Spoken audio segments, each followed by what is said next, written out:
will be broadcast to a wider audience, and certain conduct is unacceptable and will not be tolerated. Should any person not wish to be recorded, I advise they should leave the meeting room prior to any statements being made. Any defamatory statements made are not the position of the Council and remain an individual's opinion. Council accepts no responsibility for any defamatory statements, and all liability remains with the person making the remarks. I'd like to acknowledge country. I'd like to acknowledge the Kamilaroi people who are the traditional custodians of this land. I'd also like to pay respect to elders past, present, and extend that respect to other Aboriginal people present here this evening. And councillors, I'd now like to ask you to rise please for the meeting prayer. Almighty God, we humbly beseech Thee to vouchsafe Thy blessing upon this council, direct and prosper our deliberations to the advancement of Thy glory and the true welfare of the people of the Regional Council and Australia. Amen. And now I'd like to declare the meeting open formally. Councillors, the first item on the agenda are apologies and leave of absence. We have an apology from Councillor Maxwell this evening, who's got just a minor health-related issue. He has tendered his apology. So if we could have a mover and a seconder for that, please. Move Councillor Betts and Councillor Inglis, thank you. Any discussion on that motion? If not, I'll put the motion. Those in favour, say aye. Thank you. The motion is carried. And item 2, community consultation. And for those members of the community that are here this evening, and councillors, we have 4 registered speakers this evening. I will be asking the speakers to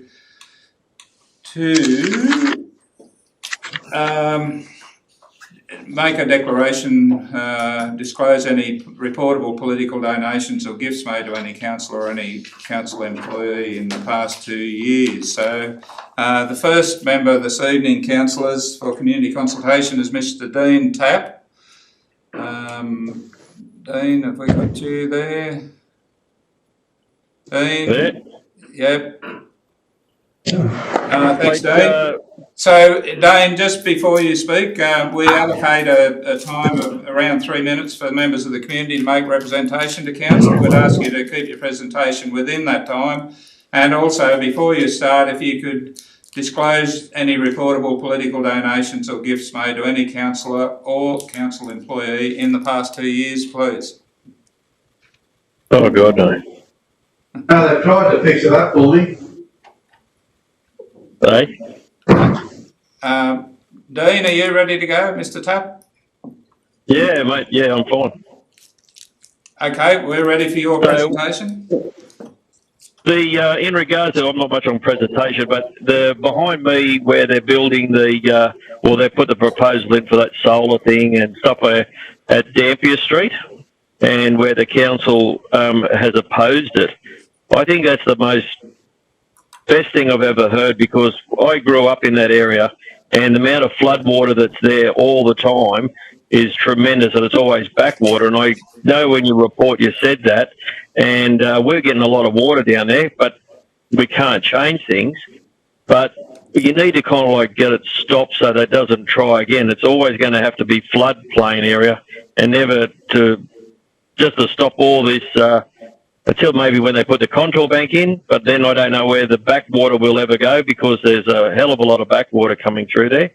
And I just think it's a waste of money on the council. There's a heap of other land getting designed and done that's got water traffic going everywhere. But down there's just none, and especially when the Timbumberai and the Peel River all come up at the same time, there's a lot of backwater.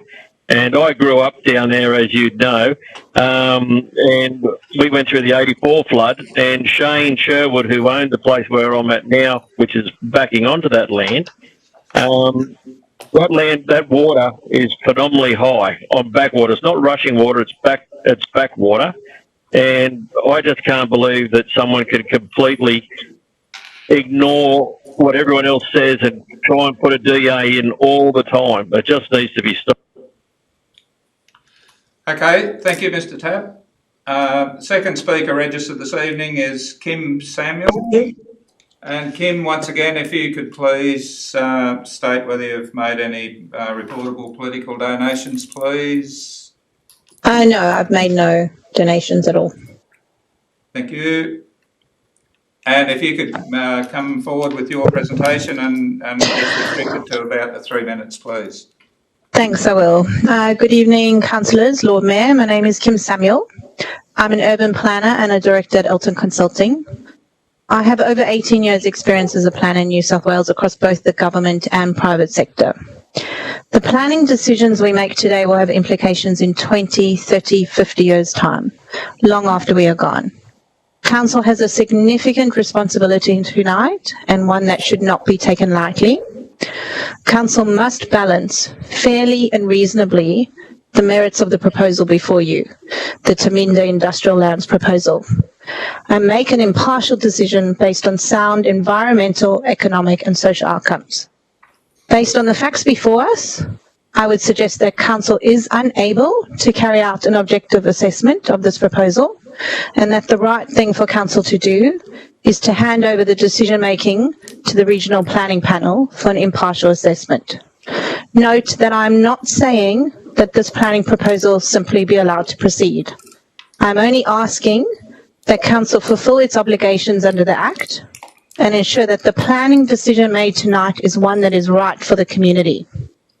This project will bring over 400 jobs and $170 million of investment to Tamworth.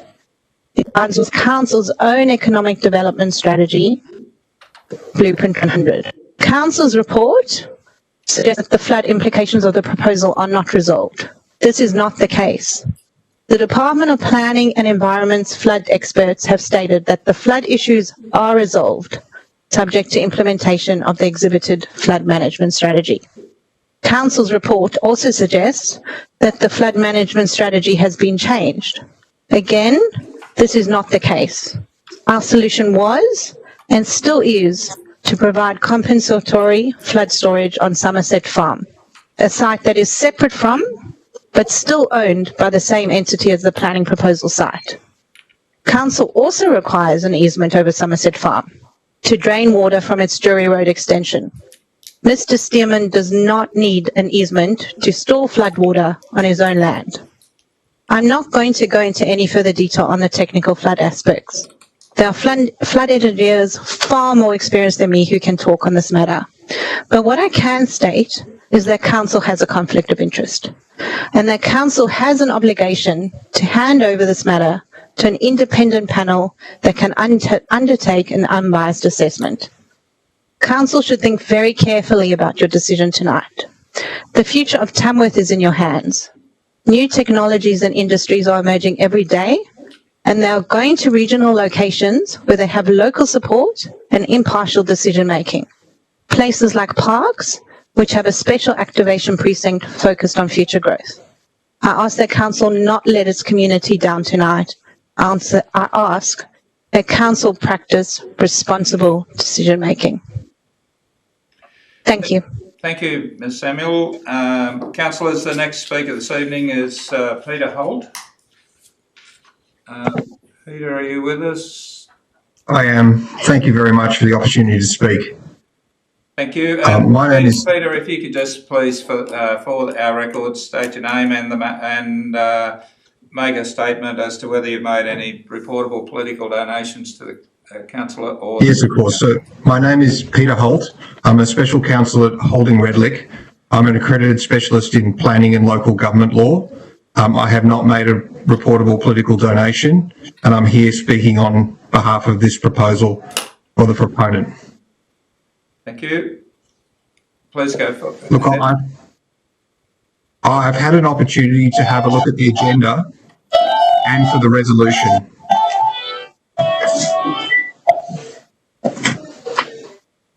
And it is my position that the council cannot make a decision tonight either way, that is whether or not to make the LEP or not to make the LEP. I say that on the basis that the council's power to make this decision is under section 3.362B of the Environmental Planning and Assessment Act, And in order for the council to make a decision, it needs to have satisfied the requirements of the Minister's Gateway Direction. The preconditions to the exercise of power of the ability of the council to make a decision here tonight include whether or not the proposal is consistent with the ministerial directions. And on the council's own briefing papers, this proposal is not consistent with the two ministerial directions identified, one relating to flooding, the other relating to regional strategies.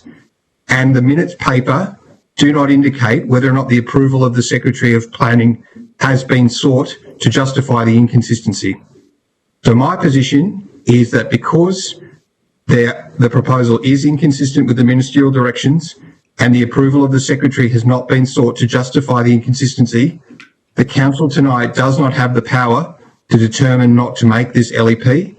And that if the council were tonight to determine not to make this LEP, that would be a breach of the Environmental Planning and Assessment Act, which would entitle my client to seek an order from a judge of the Land Environment Court that the council had breached its obligations under the Planning Act, and a declaration that no decision was made here tonight.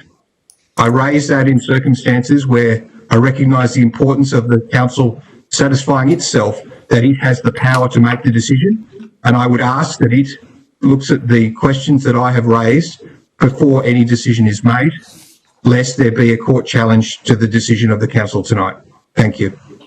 Thank you very much, Mr. Holt. And now, Mr. Mark Tucker, I invite you to come to the screen for your presentation. Good evening. Thank you. My name is Mark Tucker. I haven't made any donations to councillors or the council. Thank you. I'm a civil engineer. I've got experience in flooding assessments over the last 35 years. I just want to follow on from what Kim Samuel was talking about, in terms of the claim that the development doesn't satisfy the Section 9.1 ministerial directions, specifically relating to Section 4.3 with flooding. What we're proposing here is to a development which conforms to the Floodplain Development Manual 2005. The primary objectives of that Floodplain Development Manual is that flood-prone land is a valuable resource that should not be sterilised by unnecessarily precluding its development. And secondly, it demands a merit-based approach for all development decisions relating to flooding. What we're proposing is a compensatory cut and fill. This is a legitimate floodplain management approach, always has been and always will be, where you undertake cut and fill such that there's no loss of flood storage or flood conveyance. So what we're proposing is a regrading of Somerset Farm and using that fill to create a building platform in the proposed development area. That building platform will be above the flood planning level. This was spelled out in my flood assessment for the planning proposal. Lyle and Associates, who are the council's flooding engineers, undertook the assessment for this development and concluded that there were no adverse impacts on flooding in adjacent properties with this compensatory cut and fill approach. So this is a self-reliant, independent development. In terms of the Section 9.1 ministerial directions, in Section 4.3 on flooding, there's a restriction to the ability to rezone land, in this case from rural to industrial, or land below the flood planning level. As I've just indicated, what we're proposing is that we form a building platform that is above the flood planning level. So in that case, that clause doesn't apply. Again, in clause 6, which proposes a whole lot of restrictions for land that is below the flood planning level, again, what we're proposing is land above the floodplain level, so these restrictions don't apply. Then clause 7, which relates to areas that are in between the flood planning level and the probable maximum flood. And we satisfy all the conditions there for this proposed development. So, in fact, if you look closely at these ministerial directions and understand what we're proposing, they don't restrict or we comply with all those directions. And I think that needs to be taken into account when assessing the development. Thank you very much. Thank you. Councillors, that brings that section of the meeting to a close. We'll now move on to item 3, minutes of the previous meeting. Can we have a mover and a seconder, please? Moved Councillor Inglis and seconded Councillor Betts. Councillor, is there any discussion on those minutes? Any matters you wish to? Councillor Inglis? Mr Mayor, just to point out, just to correct, it's on pages 5 and page 6. The times for when I left the chamber, they appear to have been reversed. They've got me going out at a later time than when I came back. So my guess is they've just reversed the times, I guess, but they should be fixed because, yeah. So item 7.2. Thanks, Councillor Inglis. Any other matters, councillors, you wish to raise from the minutes? If not, I'd like to put that motion with that correction. Those in favour? Aye. Those against? The motion is carried. Thank you. And councillors, that brings us to item 4, disclosures of interest. Are there any disclosures councillors wish to tender this evening for any matters? If not, we'll move on to item 5.1, the mayoral minute. Councillors, you have a copy of that motion there. I would like to put that motion and open the floor for debate. Are there any councillors wish to speak for the motion? Any Councillor Inglis? Mr Mayor, just to provide support to your mayoral minute, we're not the only council. I didn't count them all, but there's quite a few there that are affected by it, and your mayoral minute sets out the history all very well, and hopefully, if nothing else, even if they gave a couple of years grace on it, but to just do it like that, it's pretty heavy-handed, and I fully support your mayoral minute. Thank you, and councillors, for your interest. This is pretty much a generic type motion that's been supported by a lot of councils around the state and in the process of garnering a lot of support. So it's been, I guess, coordinated by Local Government New South Wales. So do we have any speakers against the motion, councillors? Any councillors wish to make comment? Councillor Wilson? Mr Mayor, just to say that I'm really surprised that the New South Wales local government could implement this without really substantial prior consultation, because if building and development compliance is important, then we need to be able to sustain the staff to service that need. And there certainly needs to be more discussion over this. And I agree with Councillor Inglis that perhaps that could be implemented in some way, however, not to take away the ability to facilitate development and ensure its compliance. And that's what this will do. Thank you. Councillor Betts? Thank you, Mr Mayor. Look, I support the recommendation. It's another example of an unfunded mandate of sorts, because it takes away council's capacity to raise that $270,000. And I know in the report it said that we're looking at raising those funds through fines, and that's not the way to go about to make it conducive for our community to move ahead. And I just think that at least give us 2 years to have a look at an option, because heavy-handed compliance is not the way to go. The way we've been doing it is through a conciliatory process, and it gets an outcome that's a benefit to all sectors of the community. Thank you. Any further comments, councillors? If not, I'll put that motion. Those in favour? Aye.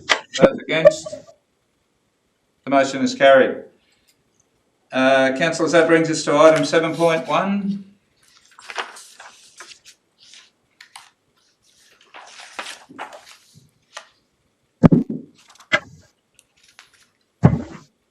Do we have a mover? Councillor Betts, a seconder. Councillor Empey, thank you. Councillor Betts, do you wish to speak to your motion? No, Mr. Mayor. Thank you. Any councillors wish to speak against the motion? Yes, Mr. Mayor. Councillor Rodda. Yes, go ahead, please, councillor.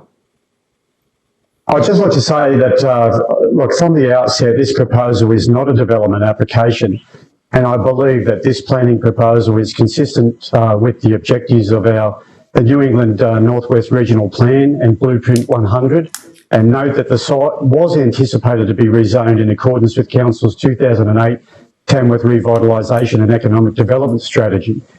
Given that it is consistent with all of those instruments, I believe this project should be sent for independent assessment and approval to DPIE planning.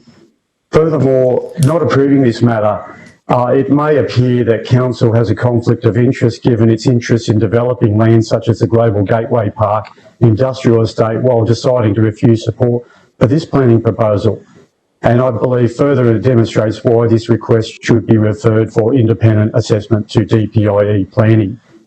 Over the last few years, I've been perplexed at the ongoing delays imposed on the proponent and the unfairness of those delays, particularly when other projects in the vicinity have promptly been approved. In the precious few discussions I have had with the proponent, I cannot understand the enmity in which the proponent is held. All recent interactions about the project have been held between the proponent's independent consultants and council. It appears that support for the lodgement of the planning approval would only be provided if the proponent agreed to a large easement for drainage on the proponent's land to benefit Council's Jury Street bypass road extension, with half of the unknown cost of the easement for the road apportioned to the proponent. That would not appear to be the most healthy way of negotiating outcomes between parties, but it was intended that agreement to the public road drainage easement would facilitate lodgement of the planning approval for the site. It has also been suggested that the planning approval could have been lodged some time ago. We like to say that we are open for business in our region, but unfortunately that is not the public view based on decisions like this. And sadly, what is at stake here are many local job opportunities, around 400 according to the proponent. And I believe that to be 400 valuable jobs during a pandemic. We should be doing what we can to encourage that sort of innovative investment in our local community and economy. Ultimately, I intend to vote against the recommendation because this is not a development application, and I believe the matter should be referred to DPIE planning for their independent consideration. Thank you. Any councillors wish to speak for the motion? Councillor Inglis. Mr. Mayor, thanks. Just in relation to community consultation tonight, there was a couple of fairly profound statements there, I thought, and I'd like to seek some comment from the Director of Planning, please, on some of those matters. At least two of the speakers were quite forceful in the fact that all the flood implications have been resolved. That's not what the report says, so if I could just get some comment to ensure that what I'm reading in the report is correct. That was worded differently, but no adverse implications from the design. The design complies with all directions. The flood implications are resolved. They were very definitive statements, so if I can just get a comment on that, please, and also on whether the director's able to, but the comment that we do not have the power, in fact, to make the decision. Can I just seek some clarification before I vote on those two principal matters, please? Thank you. Through you, Mr. Mayor. Firstly, actually, I might deal with your second question first, if I can, Councillor, because I have in front of me, I brought up the legislation, and I might quickly read that after consultation, once council has gone to consultation on a planning proposal, and we have obviously already had the gateway, and we, council, is given in this case the ability, delegated the ability to make the plan or not make the plan. So in the clause that I'm looking at, it says very clearly that a local plan making authority, of which council is in this case, and following completion of community consultation, the council may make the local environmental plan or decide not to make the local environmental plan. So I see nothing there that says that we have to have satisfied the ministerial direction by going to the secretary. And in this case, we couldn't. And that really is the whole point, that this proposal is unable to satisfy the ministerial direction. That requires two things in this case. And one is that the proposal complies with the regional plan. And I've also got the regional plan in front of me, and it talks about flooding in the regional plan and basically says minimise the risk from natural hazards, and that relates to any development. Now, this doesn't. Because it hasn't got to the point where we have agreement on an easement, there is no way that we can satisfy what the regional plan asks us to do in relation to this proposal. Secondly, there is a requirement in the ministerial direction that we must look at flooding, and we must be able to satisfy the secretary in terms of the direction that any inconsistency with the direction that relates to minimising flooding must be insignificant. And again, in this case, unfortunately, and it is unfortunate, we cannot satisfy the secretary or ourselves that the inconsistency is insignificant due to the applicant and the proponent not willing to agree to provide an easement, which will ensure that future stormwater, future drainage from the potential industrial development, as well as the water that has to go around that development because it's being lifted up in the air, there'll be filling, that will not affect the neighbours. That will not affect adjoining properties. And there's no way we can ensure that will happen without an easement, because the property that it must go through, yes, that's Somerset Farm, we can't ensure that it will be in the same ownership forever without a formal legal easement. And without that, this development, it just cannot meet the requirements of the secretary, and therefore it is council's delegation to either make or not make the local environmental plan, and our recommendation is that you do not make the plan. Thanks, Mr. Mayor. Thank you. Councillor Inglis, does that answer your questions? It does, thank you. Thank you for that, Madam Director. Thank you. Any other councillors wish to speak against the motion, or any councillors wish to make comment? Councillor Impey. Thanks, Mr. Mayor. Look, this one's a tough one. When we're told that it could provide around $170 million worth of investment and 400 jobs, and when we balance that, if you like, for want of a better word, with the concerns we have around the lack of an agreement on an easement, the water flow, flooding potential, and as well as traffic management concerns as well, This one's a tough one. If we were to go with a recommendation tonight, would it be a closed shop altogether with this in terms of future opportunities to work through the easement issue that is there, so that in potential in terms of the potential outcome, there could be that 400 jobs outcome to be reconsidered in the future? I guess that's a question. Is it a closed book if we go with a recommendation tonight, or is it still potential to be opened up again later on if that discussion around the easement was to occur?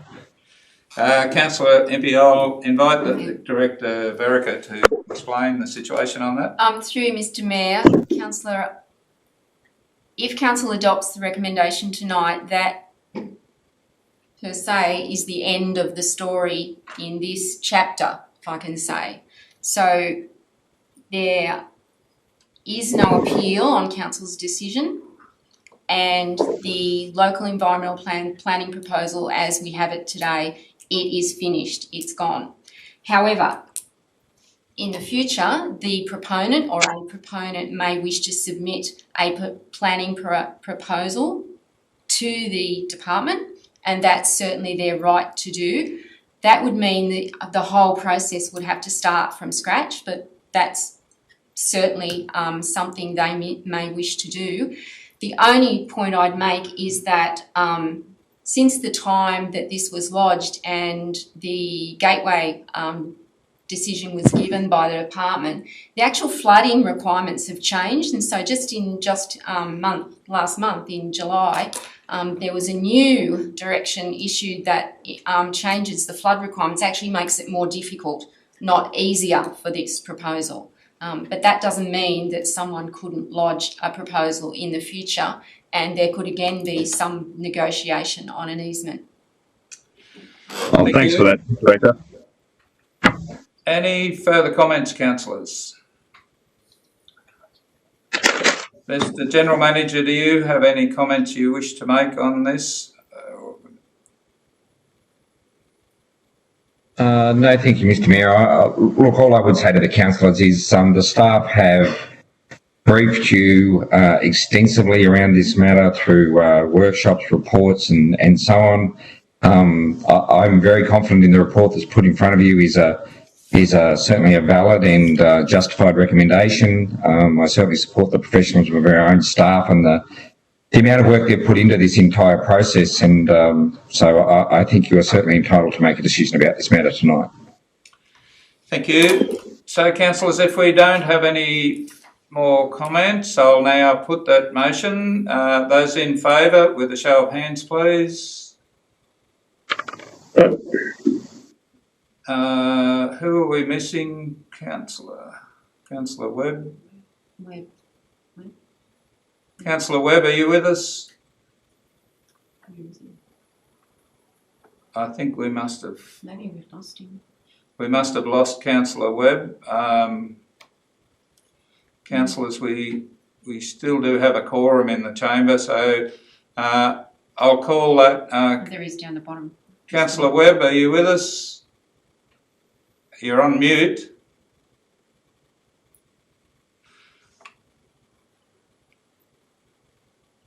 Councillor Webb, can you...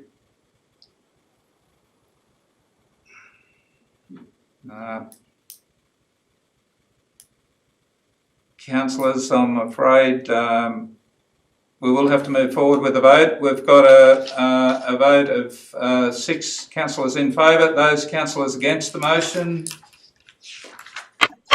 We've got 1 councillor against. I'll declare that motion carried. Just before we move on to 7.2, Councillor Webb, are you with us? It would appear that... Councillor Webb, you're on mute. Can you unmute your computer?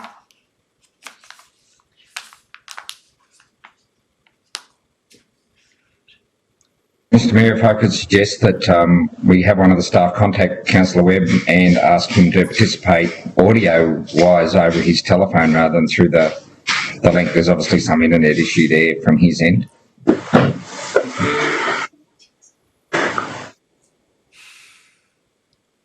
We'll just pause, councillors, in order to try and get Councillor Webb back online.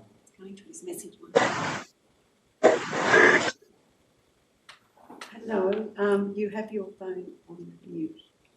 Your on mute. I just tried, Mr Mayor, to get Councillor Webb, but I just can't raise him. We've got one of the staff doing that, Councillor Betts. So. Mr Mayor, the alternative is if Councillor Webb's vote can't be taken, he'll have to be recognised as abstaining from the vote, and that will be recorded as a negative vote because it does appear that he's present in the meeting, so it can't be an abstain. So it'll have to be a negative vote if it is recorded, but that will still give you a majority for the vote. Thank you, Mr General Manager. So that qualification on that vote will be 6-2. Thank you. Supporting the motion. Councillors, that brings us to item 7.1. 7.2, I beg your pardon. 7.2. Do we have a mover? Move Councillor Tickle, thank you, and Councillor Wilson. Councillor Tickle, do you wish to speak to the motion? Yes, thank you, Mr Mayor. This will enable much better utilisation of the accommodation facility that we own at the airport. Due to COVID, it's well known that the pilot training is not possible. At the moment, we have 100 workers accommodated in this facility, providing reasonably priced accommodation. It's well known that there's a shortage of leased accommodation, and particularly affordable, but across the board there's a shortage of residential accommodation. We have a number of food processing industries here in Tamworth, and they all are unfortunately struggling to fully staff their operations. This has enabled those businesses to bring in staff from overseas and interstate to help them fulfil some of their employment vacancies. It's also anticipated that we'll have a lot of construction workers in the vicinity of that facility and elsewhere across our region, given all the development that is happening. And so this amendment will enable many people to be accommodated out there and fulfil the needs of our business and community, and in so doing create more economic growth for our region. Thank you. Any councillors wish to speak against the motion? Any councillors wish to make comment? Councillor Inglis. Thanks, Mr Mayor. I'm for the recommendation, but just thinking strategically about it, and I just seek the Director of Planning's comments on this. Mr Mayor, as you well know, and you might like to provide comment as well, that change is fairly narrow, and as you know, we're got a whole range of discussions on with UNE, with TAFE. We've had the example with the Department of Education out there recently, regarding a wide range of educational offerings. Is it not the right thing for us to do, seeing we're going to the trouble of doing that, to include educational students in a general sense at the same time, Mr Mayor? These things you've got to go through a long-winded process, as you well know. So can I just seek a comment from the Director that, you know, just thinking ahead, and the sorts of other types of personnel we might like to have in there, is this not the right time to just also include that broader definition to take in educational general or students at the same time, Mr Mayor? Through you, Mr Mayor, Councillor, certainly as staff we'd be open to potentially adding another definition. I suppose what we were trying to do with this is, because it's in a sense urgent, we need the worker accommodation now. That's why we decided or proposing just to go ahead with the worker accommodation and to look at the broader uses that are appropriate in that location went as part of the overall LEP review. But of course, we're happy to take Council's direction. Thank you. Councillor Inglis, does that satisfy your inquiry? Well, only in the sense that, I mean, what's your view, Mr Mayor? As you know, there's huge potential out there for education general, be it tertiary, TAFE level, and and as you know, we're even in discussions with ministers about potential educational offerings. So it just seemed to me that it's timely that we think about that in terms of that accommodation. So, but you know, I don't want to hold anything up, but it would just seem to me that strategically it's just a smart thing to do. Thanks, Councillor Inglis. I might just invite the General Manager here who wishes to make a comment. Paul? Thank you, Mr Mayor. Look, I do agree with Councillor Inglis's comments. I guess the question for Council is that we have had educational sort of activities out there before, people that are undertaking traineeships and other education, which have all been related to aviation given. If there was a desire to have education that was non-aviation related, the overall strategy for the delivery of the Tamworth University is to have a hub and spoke model where those educational facilities are provided in the environment where they are closely linked to business. So I would suggest that if we're going to provide educational activities that were not linked to an aviation type activity, then it would be likely they would be delivered elsewhere through the hub and spoke model that we've been considering. I think there is a lot of flexibility already in the use of the actual technical side of the airfield. This is largely just to address. I'm not real sure that we would have students for any long period of time that would be non-aviation related on that facility, and we have seen that we were allowed a temporary use of it for accommodation during the COVID lockdown when we had the Farris students out there. So there is still a lot of flexibility, and I think it does sit well with our overall strategy. Thank you. Councillor Betts. Yes, thank you, Mr Mayor. I support the recommendation wholeheartedly. The economic benefit to the community in the first instance is in excess of $103 million, and that in itself is a huge benefit. But it also allows that the facility out there, that because of the lack of pilots and the pilot training, it utilises that space. But today in the national media, there was a report that there's 500,000 people in the agricultural industry that's a shortfall because of the overseas workers that we can't get here. And given the fact that we're experiencing the COVID issue and food is an absolute valued commodity right across the nation, I think it's just absolutely imperative that we do this. And it also help out with the housing shortage, because we have a fairly severe housing shortage for the workers in that industrial area, and this will allow that to happen. So I fully support the recommendation, Mr Mayor. Thank you. And Councillor Inglis, I'm sorry I didn't answer your question that you put to me. I do support what you're suggesting. I think it certainly doesn't cause me any concern at all to just broaden that scope. So I'll invite Councillor Wilson next, and then Councillor Rodda. Thank you. Councillor Wilson. Yes, Mr Mayor, I certainly agree with Councillor Inglis's push to have education involved, although I can appreciate that currently the situation would allow for students to be there. However, we certainly wouldn't want to hold the process up by making additions. If that's the case, I'd prefer it to go ahead as it is. And in many ways, we're jolly fortunate that we've got that facility there that can take up the slack with the workers that we need right now. And the other thing, I think it ensures the retention of industry here, because Tamworth has to prove its capacity to house employees. And we'd be in a lot more strife if we didn't have this facility available.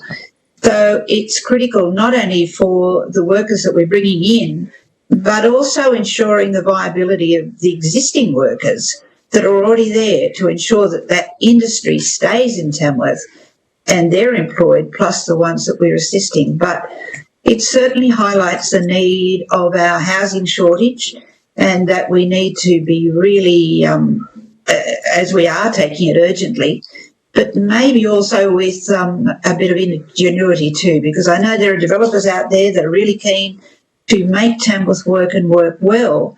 And it's an area that's being helped with this situation, but needs to be looked at into the future. Thank you. Thank you. Councillor Rodda. Thank you, Mr Mayor. Just a more of a question. So obviously the day will come when the former BAE facility will probably revert back to flight training and accommodation and things like that. So are the industries that are currently benefiting from that workforce, that foreign workforce, preparing to provide for their own accommodation facilities into the future? Because will this proposal, I guess, undermine the future of our facility as training and accommodation for student pilots into the future? Councillor Rodda, in answer to your question, it's always been the council's intention to make this alternative arrangement as a short-term one.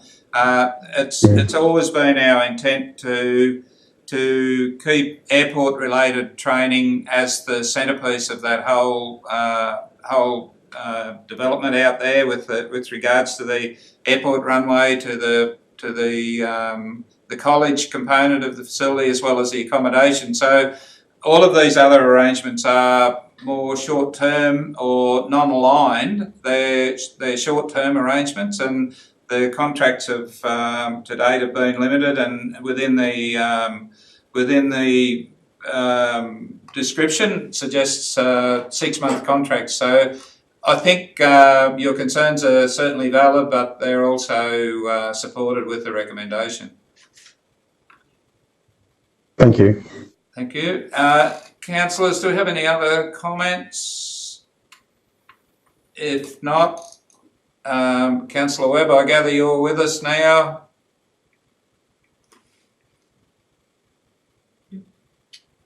Thank you.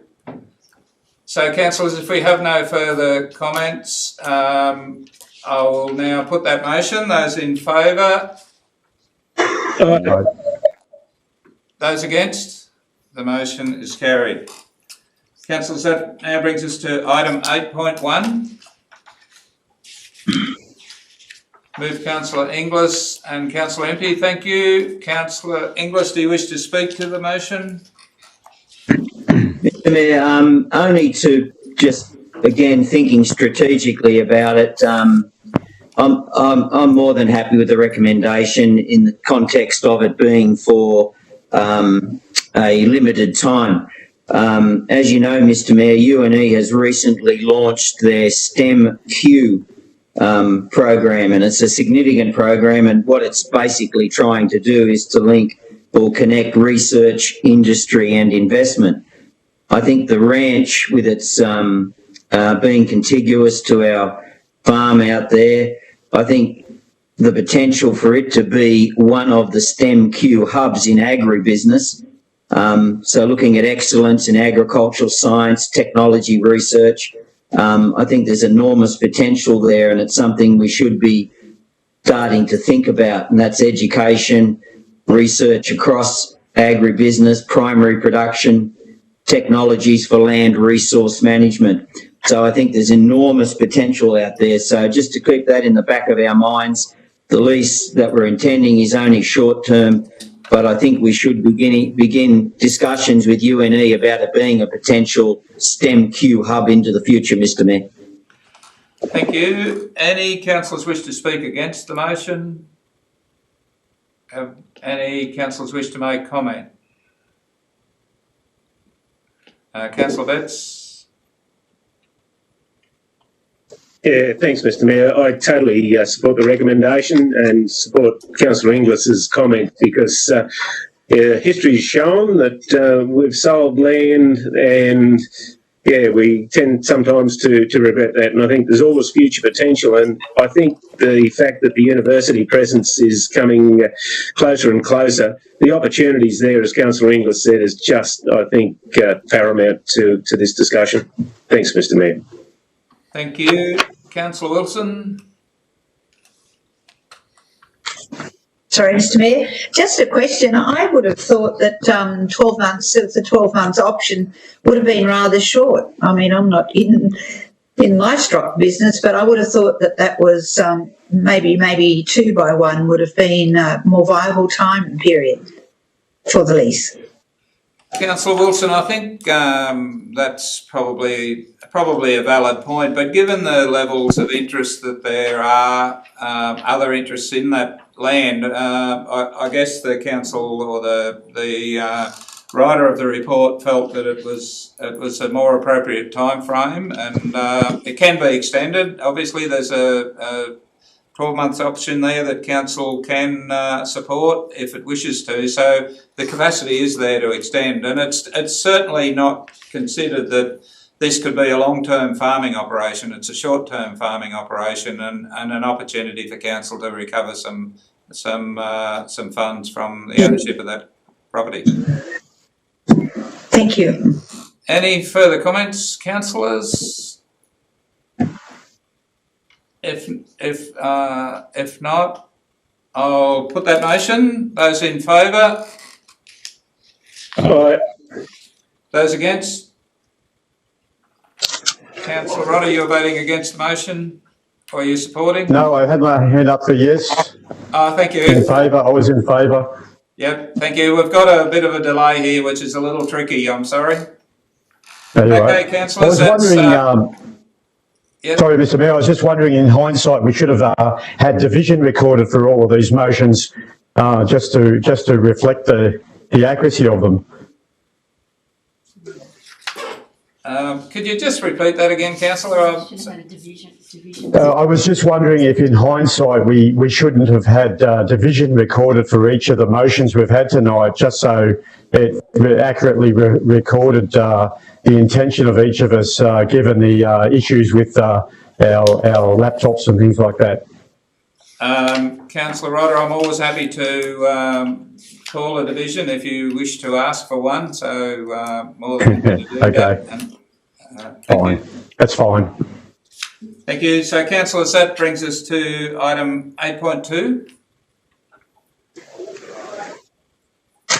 Councillor Impey and Councillor Betts, thank you. Councillor Impey, do you wish to speak to the motion?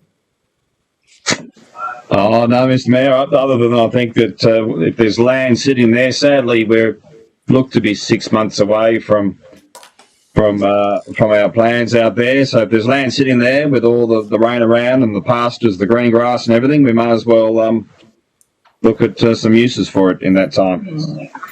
Thank you. Any councillors wish to speak against the motion?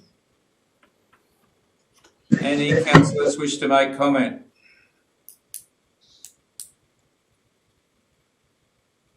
If not, I'll put the motion. Those in favour? Aye. Those against? The motion is carried. Thank you. And councillors, that now brings us to item 9.1. Move Councillor Wilson and Councillor Inglis. Thank you. Councillor Wilson, do you wish to speak to the motion? No, Mr. Mayor. Any councillors wish to speak against? Any councillors wish to make comment? If not, I'll put the motion. Those in favour? Aye. Those against? The motion is carried. And that brings us to item 9.2. Move Councillor Inglis and seconded Councillor Betts. Thank you. Do we have Councillor Inglis who wish to speak to the motion? Mr. Mayor, only to just, as you know, you and I are on that committee, so if there's any questions, it's an important committee. Mr. Mayor, I would just, I guess, bring to the councillors' attention, and particularly with so many, like what we're doing tonight, people working from home, we had a discussion on cyber risk and under our enterprise risk management. And just to point out to councillors that in the latest New South Wales Auditor General's report, they found that about 50% of councils in New South Wales have inappropriate cyber security controls. And it's a really important area because we hold a lot of personal information and more of our services are tied in with our IT. So just letting councillors know that that is a big risk area into the future, Mr Mayor, and we're going to have to keep a very close eye on it. Thank you. Any councillors wish to speak against the motion? Anyone wish to make comment? If not, I'll put the motion. Those in favour? Aye. Those against? The motion is carried. Thank you. And councillors, that brings our meeting to a close. We have no reports to be considered in closed council, so thank you very much for your attention this evening and for working in, I guess, uncharted waters a little.